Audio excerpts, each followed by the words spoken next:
with prolific designer Jonathan Adler, who has his eye on this year's 3 biggest trends. But first, I want to go right back to the beginning. And I know it must have been like just a couple of weeks ago because you look very young. Yes, very young. You started your amazing career by making pottery, and a lot of people maybe wouldn't have guessed this. That's where it all started. That was your first love. Yeah, pottery was my first love. I still think of myself as a potter, and I was in my 20s, and I never thought I could make a living as a potter because who can? So I tried to have jobs like a normal human. And luckily for me, I proved to have very, very loose morals. I slept with everybody in the office. I got fired from every job I ever had, and I found myself unemployed and penniless at 27 and was like, all right, I'll be broke, but I will become a potter. And it all worked out, thank God. But how do you go? How do you go from sleeping with everyone and broke to I'm going to be a potter to all of a sudden who you are now? Like, what was the thing? What was the thing that happened that turned it around? That is a great question. There have been a lot of sort of turning points in my life, as I suppose there are in anyone's, but my big break was when I got an order from Barney's, New York. And that really was a turning point, and suddenly I went from being a broke, unemployed potter with very loose morals to a potter with an order from Barney's, but my loose morals remained intact. Well, you have to hang on to some things. You got it. Yes, I needed to be moored in something. You got to hang on to some things. So I see here in my notes something about you rollerblading in at 6 a.m. to Barney's. What's that all about? Oh yeah, I used to rollerblade to my studio. It was the 90s. I got around.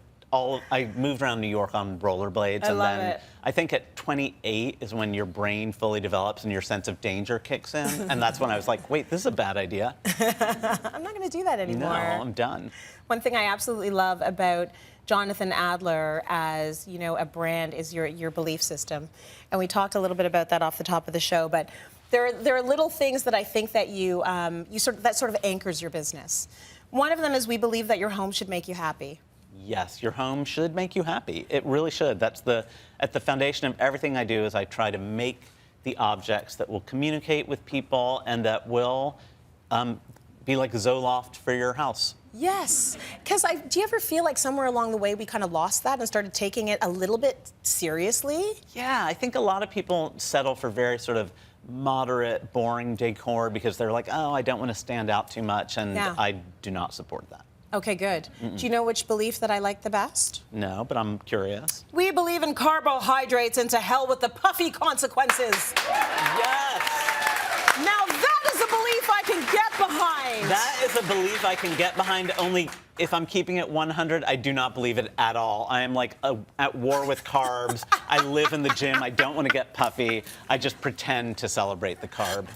Well, I even like the fact that you went from I'm a fraud, yeah. I'm a fraud. But you're admitting that, which is amazing. Okay, well, I genuinely like carbs. I love carbs, but But you fight them. Yeah, you fight it. Yeah. Okay, minimalism is a bummer. This kind of goes along with what we've talked about. More is more. More is more is more is more. Is more. Is more. Are there any rules that would guide the moreness? Like anything that would hold you back? Like you wouldn't do like a whole yellow room, or like, is there anything that you're like, no, I would do that? I would do a yellow room. I would do that. The only rule is surround yourself with the stuff that you love. Make sure that just I guess it's really the Marie Kondo principle, like, does this bring me joy? And I guess in her concept, that leads to a minimal lifestyle. In my world, that leads to a maximal lifestyle because I surround myself with a lot of stuff that brings me joy. Good, as long as it's making you happy. Yeah. I feel like we should see a glimpse of your life. Right? Yeah. Right? Should we see a glimpse of his life? Yeah. Okay. Well, as you'd expect, Jonathan's New York City home that he shares with his husband, Simon Doonan, is gorgeous. So let's take a look. Our apartment actually has a really interesting history that's very personal. When I moved to New York, a friend of mine worked for a decorator who bought this apartment. I came here as like a 23-year-old and was like, oh no, she didn't. One day I can dream of living in an apartment like this.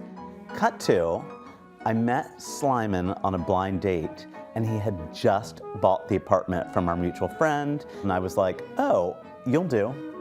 So all it took to snag Jonathan Adler was a bit of fancy real estate. This room is like Jonathan's canvas for new pieces of furniture. He workshops rugs in here, pillows. So it's constantly changing. And I'm having kind of a pastel and surreal and gold and dreamy beaded moment. As somebody who also is a creative person who understands process, he's like, girl, bring it in, play with it, like do your thing, and I'll just be a happy spectator. Well, I always tell people, listen, if you lived with your hairdresser, would you do your own hair? No.